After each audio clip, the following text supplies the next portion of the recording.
이번 주 주요 뉴스입니다. 지난 26일 32-5차 선전위원회의가 있었습니다. 26일 대중소기업 격차 해소 노사민정 토론회가 있었습니다. 30일 19년 단체교섭 결렬에 따른 조합원 총회가 있었습니다. 조합원 여러분 반갑습니다. 노동자 방송 김주영입니다.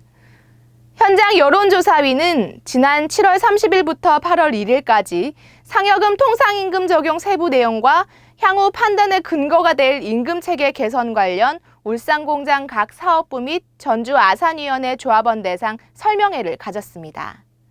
이번 설명회에서는 사측이 제시한 19년 임금체계 개선안에 대한 상세 내용과 이 주요 핵심 사항들에 대한 설명이 있었는데요. 지부 임계위와 현장 여론조사위는 19년 노사 쟁점 사항인 통상임금 및 상여금 관련 논의 진행 경과를 이 조합원 동지들과 공유하며 현안 문제 해결을 위해 최선을 다할 것입니다. 그럼 이번 주 노동자 방송 시작하겠습니다. 지난 26일 지부 소회의실에서 제32-5차 선전위원회의가 있었습니다. 박도영 부지부장의 인사말을 시작으로 선전 홍보실 및 지부 선전위원들은 노보 한라에서 백두까지 발간에 대한 평가 및 논의를 가졌습니다. 이어 윤석원 편집 1부장의 보고사항 설명과 일정 공유가 있었으며 참석자들은 노보 발행에 따른 문제점과 보완해야 할 사안 등에 대해 논의하고 회의를 모두 마쳤습니다. 지난 26일 북구청에서 하부영 지부장과 지부 사위원대실 관계자 등이 참석한 가운데 대중소기업 격차 해소 방안 노사민정 토론회가 있었습니다.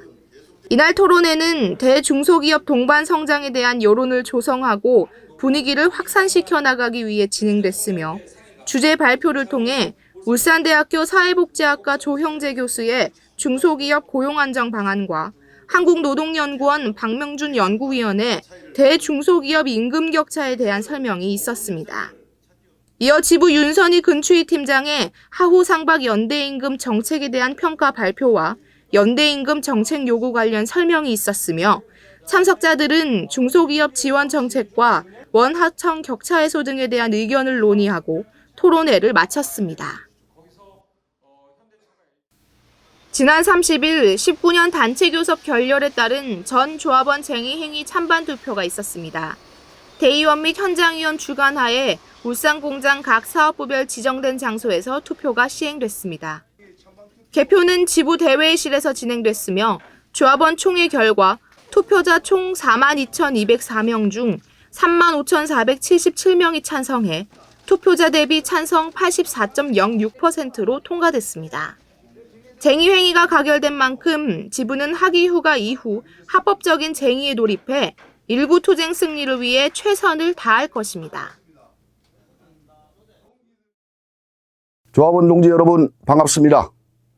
지난 7월 19일 결렬선언에 이어 24일 제137차 임시대의원대회에서 만장일치로 쟁의 발생 결의하고 30일에는 조합원 동지들이 84%라는 압도적인 찬성으로 쟁의행위 찬반 투표가 통과되었습니다.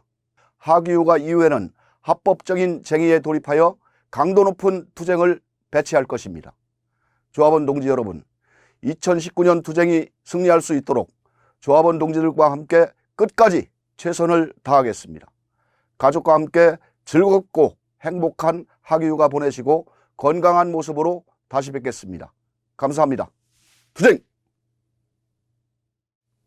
지부 상무집행위는 지난달 26일과 30일 명촌 중문과 사공장 구정문 앞에서 19년 단체교섭 결렬에 따른 아침 출근 투쟁을 진행했습니다. 이번 아침 출투를 통해 지부 상무집행위는 조합원들을 대상으로 유인물을 배포하고 통상임금 해결과 정년 연장 등 이 4대 핵심 요구안 쟁취를 위해 5만 조합원 동지들의 단결로 하나된 투쟁을 이어가자고 말했는데요. 지부는 조합원들의 염원이 담긴 요구안을 쟁취하고 일구 투쟁 승리를 위해 학위 휴가 이후 강력한 투쟁으로 교섭 타결에 전력을 다할 것입니다. 폭염으로 인해 연기됐던 중앙쟁대위 출범식은 학위 휴가 이후 진행될 예정입니다. 내일부터 학위휴가가 시작됩니다. 모두 알찬 휴가 계획 세우셨나요? 가족, 친지들과 함께 즐거운 시간 보내시길 바라며 충분한 휴식을 통해 활력을 되찾는 시간이 되길 바라봅니다. 이번 주 노동자 방송 여기서 마치겠습니다. 감사합니다.